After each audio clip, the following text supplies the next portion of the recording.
So who are you? My name's Vinita Marwaha, and I'm based in the UK, and I've lived in Canada for the last 3 years. My background is in space engineering, and having worked at the European Space Agency and the German Space Agency for the last few years, I've decided, along with space, another passion of mine that's grown over this time is to inspire girls to study science. So science, technology, engineering and maths, which is also called STEM. Outside your platform to encourage people into this area, what do you think is actually lacking? Or what do you think is currently acting as a barrier to girls getting into STEM, getting into space as an industry? I think there's a few. I think one of the important facts is it's imperative to inspire girls when they're young. So girls decide by the age of 11 to leave STEM, to leave science, when they're in an education system that severely limits their future options if they do so. So I think making sure that they have access to role models at a young age, and also information that allows them to make those decisions fully and know the implications of those also.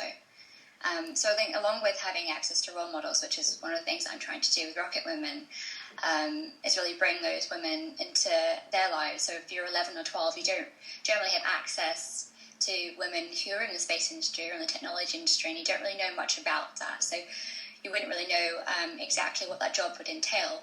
And I think it's important to bring those women and make sure those role models are tangible and visible to the next generation, to allow them to make those decisions fully and with the right information at a young age. I think that's one of the main barriers right now. If you were given a limitless budget to sort of get on and make it happen, as it were, what would your first steps be? It's a good question. I think what I'm trying to do now is, I'm forming that. With Rocket Women, it's really similar to what you'll be doing. I'm kind of on the other side of this. I'm interviewing women in STEM, so in science and technology industries. I'm currently focusing on the space industry to start with, and trying to put those interviews up on Rocket Women and eventually through video as well. So girls and boys really have access to that information and accessible. I think nowadays more and more of the younger generation go online to learn about different jobs and their careers rather than in schools. So I think it's good to have both the careers advisor, which is, I think, the generation that's probably in the workforce now had, and also that access easily and in a format that's accessible to them and interesting to them. So I probably do that to start with. So put the interviews online and make sure that they're interesting to those kind of the key stage 2 and 3 really, so they can make those decisions with all the information at hand. And also I think I try and go into schools and kind of bring role models into schools so they can interact with them one-on-one and ask them the questions that they might need answers to, as what do you do in the space industry? What does your job really entail? So if you're a space engineer, people don't really know what you do day to day, and I think that's important as well, to encourage girls and boys really to consider science as a future career path. An example of that really is, instead of talking about the technology and how to build a satellite, for example, or how to build a space station, it's kind of bringing that back to the human aspect and the human impact of the technology. So I think especially for girls, I think many girls, there's a really good infographic I have on Rocket Women that I found a few weeks ago that shows that I think approximately 70% of girls want to make a difference and have a meaningful impact in the future, but they don't correlate that to a degree or a career in science. So I think it's important to show them that with science and with a technical background, there's a lot more they can do and they can make a meaningful impact, and the technologies around that and how that bring that back to the human impact. For example, there's a few projects right now involving satellites, and they're actually bringing internet communication to many areas of the world which currently don't have any access to communication at all. So I think that's just one example of the impact of satellite technology that's not really looked at in the wider world at the present. What were the barriers to you becoming an expert within the space industry? I think it's probably started at a younger age. I think it's really, as I mentioned before, it's really knowing the steps to get to the space industry. And I think you don't really understand that unless if you don't have access to the information. So what I did is I always wanted to become an astronaut, so I went on the NASA's website. I think I was 11 or 12 at the library and printed out the NASA astronaut candidate, the qualifications, and one of those was to have a bachelor's degree in science, and so I knew how to do that. And that was really, I think, so I printed that piece of paper out and I stuck it on the inside of my secondary school folder, so I knew that was my career goal, which I know it's strange, but for me it worked really well, and I think I just kind of concentrated on that every day, going, I know I want to work in the space industry. I didn't really have access to too much information at the time, so that's why I'm trying to give the younger generation that information and to show them what they can do in space and the science industry, but also show them how they can do that and what kind of degrees they can do and which A-levels they need to take, and also the impact of taking those subjects. So I think only 6% of physics degree applicants are girls right now, which is extremely low. And as a physics graduate myself, that really pains me, because I know there's so much you can do with physics, and I know to a lot of girls it seems like a really dry subject, and it's a hard subject, and that's something a lot of girls might avoid just because of that barrier and that perspective to them about the subject. So I think it's really changing that and showing them what they can really do with that knowledge and with that technical know-how in the future. You said that you knew from a very young age that you wanted to go into the space industry, but what was the spark that set off this thinking? I think it started very young for me, which I'm not sure is as prevalent. So I've always known I've wanted to work in the space industry. I think it's just been a passion of mine, and I've also been lucky enough to have adults, both teachers and my parents, who are wonderful around me.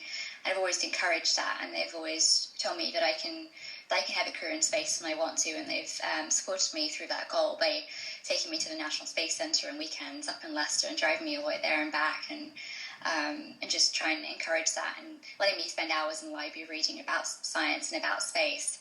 And I think really having that impetus and drive at such a young age and just knowing that I want to do that really helped me get over any barriers along the way, be that being one of the only few girls that did physics, or there was only 3 girls in my physics class that graduated with my degree at the end, which was interesting because it started off with, I think it was 10 people that were doing maths and physics with astrophysics, and 3 girls, and it was 7 boys. And in the end, only the 3 girls graduated, and the boys did physics or just maths or different degrees. So that was interesting. I think just being the minority, I think almost sometimes helps you in the way to get over those barriers and push yourself even harder to know that you can actually achieve your goal at the end. So I think those are really the main points. Do you have siblings? I do, yes. I have one sister. Is she a science graduate? She is. She did biology, so she's also a scientist. And is she as driven as you? She is. She currently works at the National Physical Laboratory in Teddington. So I hope I encouraged her along the way, and I think I did. She says I did. I think just having an older sister around that was so immersed in space and science, and having that around her, I hope, helped her to achieve her goals. And she's a biologist, and I did physics, so we both have a strong interest in science. And I think also having parents that really encourage that and helps us along the way. And especially, I think as a Asian woman as well, I think sometimes in that culture there are barriers that sometimes aren't seen. So I think it's also, there aren't many women of an Asian background that do science and are visible in the space industry and also in science as a whole. So I think it's even more important, I think, for BAME, so for the ethnic minorities, to really have role models out there and to show younger women that there are women carrying out science and it is possible to reach your goals at the end. Do you come from, I mean, you spoke about your sister, but do you come from a long line of people interested in science? My mum originally was a teacher. She did an English degree, and my dad was an engineer and then went into banking eventually. So I suppose my dad was an engineer, so I spent my younger years a lot with my dad and watching Top Gear and watching Formula One every weekend. So I think just his engineering background, and he always showed me how to fix VCR, how to fix the TV, and I had an interest in that, and luckily that was encouraged, so I think that definitely helped. And what were your school years like? Did you enjoy school? How did school cater to somebody like you? I did enjoy school. I went to an all-girls school for secondary school. And yeah, definitely I had great science teachers. I told my physics teacher in year 7 that I wanted to work in mission control. And luckily he helped me do that and I achieved my goal. But I think he really believed in me and that really helped me along the way. All my science teachers did. And so biology, chemistry and physics, they were wonderful teachers. And I think as you saw, as you went on in school years, a dwindling number of girls doing science, they were especially helpful to encourage the girls remaining to actually follow their dreams and realise their goals at the end when they graduated. And yeah, I definitely owe a lot to them and their support along the way. I'd love to hear about the space suit that you have designed. So it's called the skin suit, the gravity loading countermeasure skin suit. I worked on that a few years ago to start with at the European Space Agency. And so it's to prevent bone and muscle loss in space. So right now astronauts lose 1 to 2% of their bone mass per month. And so it's a big problem for long duration exploration and one of the biggest barriers for humans to go to Mars, for example. So the skin suit hopefully is being tested. So it was used on the space station last year for the first time, which is very exciting. And hopefully in the future it will be used to prevent bone and muscle loss for astronauts.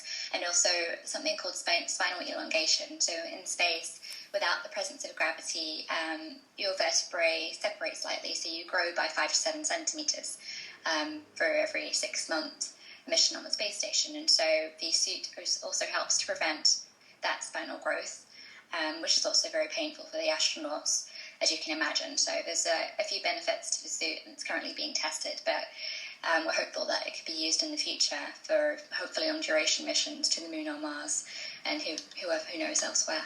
And who are you working with?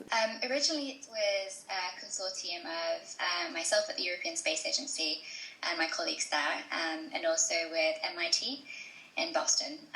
And now there's a consortium that's grown to King's College London also, and UCL, so University College London in the UK, in addition to MIT and European Space Agency. And is this your idea, or are you part of a team? I'm part of a team. So I started quite early on in the project. I think there was only 3 or 4 engineers working on it at the time. And now there's quite a few, I think over 20 people working on it, including PhDs and postgrad students also. And it was designed originally by Dr. James Waldie, who was at MIT and is now based in Melbourne, Australia. So he's also British, but also comes back and forth to the European Space Agency. But it's a very international team, which is the case for a lot of the space industry. It's really international at its core in a global industry. So you do find that a lot of the time you work with colleagues all over the world, in Australia and in Asia and Japan and in Europe. And the International Space Station has partners all around the world. So in Canada, Russia, Japan, in Europe and NASA in the US. So I think one of the big things about the space industry and one of the benefits is that you do get to travel a lot, which is wonderful, and also work with different cultures and also learn about different cultures as you do so. What's in the pipeline in terms of big ideas, which is going to influence the future of space? So I think from a human spaceflight perspective, the International Space Station is so it's currently being extended to 2024. So I think a lot of the partners have now committed to that future date, but they're also thinking about the future. And from a human spaceflight perspective, the European Space Agency ESA is considering a settlement on the Moon. So that's one of the big projects that Europe's working towards, and hopefully it will bring in international partners from the ISS program to that in the future. China is working on a space station. It's to be completed soon. And Russia is also considering their own space station. So I think there's lots of exciting things in the human spaceflight arena in the future. And it's also potential for international collaboration, which is one of probably the biggest benefits. And the biggest thing that we learned from the International Space Station was how to work together internationally in an international environment, both from a legal perspective and also from a technical perspective as well, and also cultural, because you have engineers that are problem solving and working in many different time zones, many different cultural backgrounds and many different languages, and I think that was a great learning experience for everybody involved over the last 20 years or so. I think it's really bringing that experience to the future and really creating the next exciting program together internationally. Do you have your eye on any of the scientific projects in the pipeline, the big ideas that you would like to work on?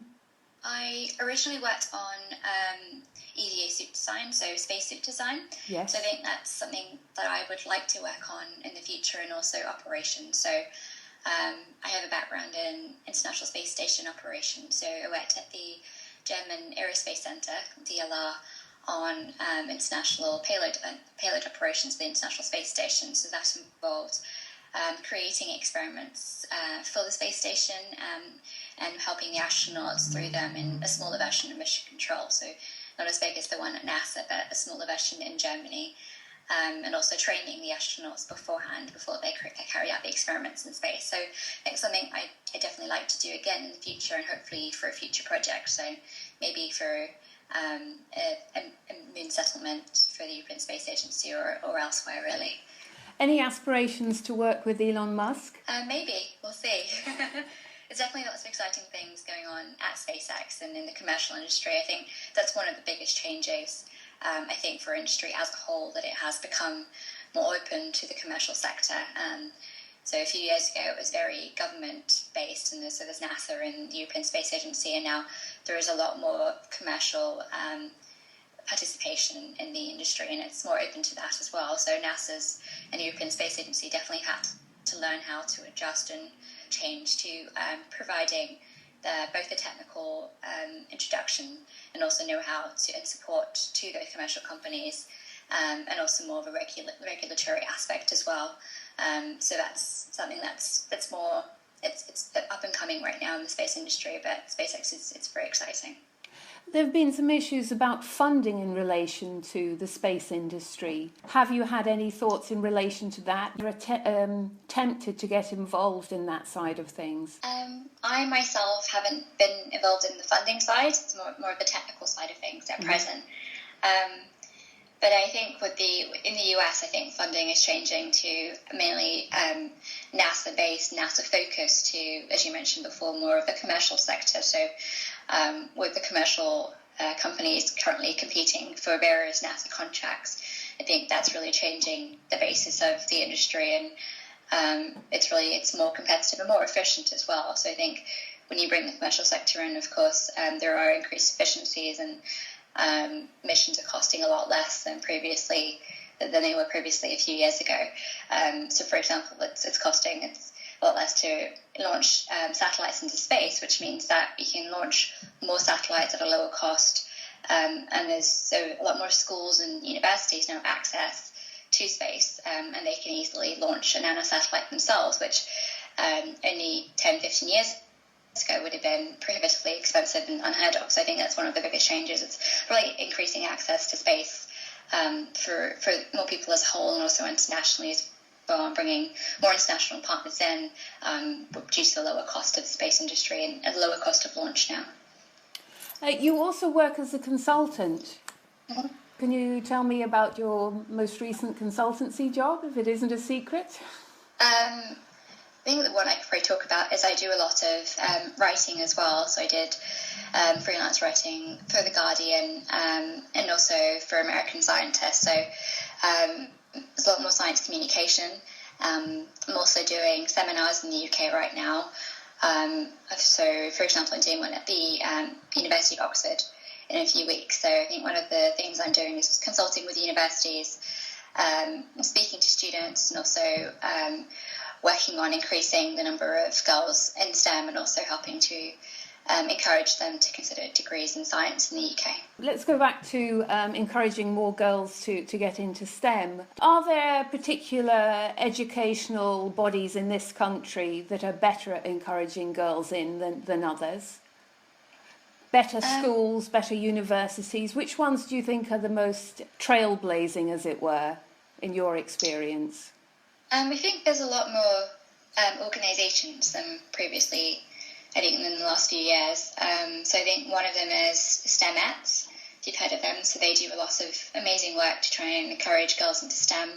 And I think they've increased their focus to younger girls as well. So they're really bringing them in, and they're allowing them to talk to women in science. So I think they're one of the biggest ones. And I know the Wellcome Trust does a lot of work to encourage girls to consider a career in science. And also the Athena's One program as well at universities, I think, provides a big impact and allows women to continue their education in science and also and to teach in the future at a university level. Who are your greatest female heroes within STEM? I think since I was young, I think the minute I realised Helen Sharman was the first British astronaut, I think that really changed my perspective on the space industry at quite a young age. I think I was only 6 or so. I think once I'd never heard of her before, and I think it did surprise me when I was a bit older that her launch wasn't as widely publicised as, say, Tim Peake's launch most recently. So I think for me, it was really realising that there had been a British astronaut and female at that, and so it really helped me realise that it was possible for me to be in the space industry and become an astronaut if I wanted to in the future. And I think that's one of the most important things about Tim Peake's mission, I think currently, is really inspiring the younger generation. And in addition to the fantastic science and that is being carried out in experiments on the space station, it's really the public perception and impact those missions had on the UK and also internationally as a whole. Vinita, a final message for all 9 and 10-year-old girls thinking of which subjects to take next. I think I'd probably reiterate that, look past the science and the maths and the equations and really look at what you can do with the knowledge and the impact that you have, and just the number of people that you can impact throughout the world with a degree in science. And it may be hard to get there, and you may be the only girl in the physics class, but it's worth it to perceive and to realise your dreams at the end. Vinita, thank you so much for your time. Thank you very much.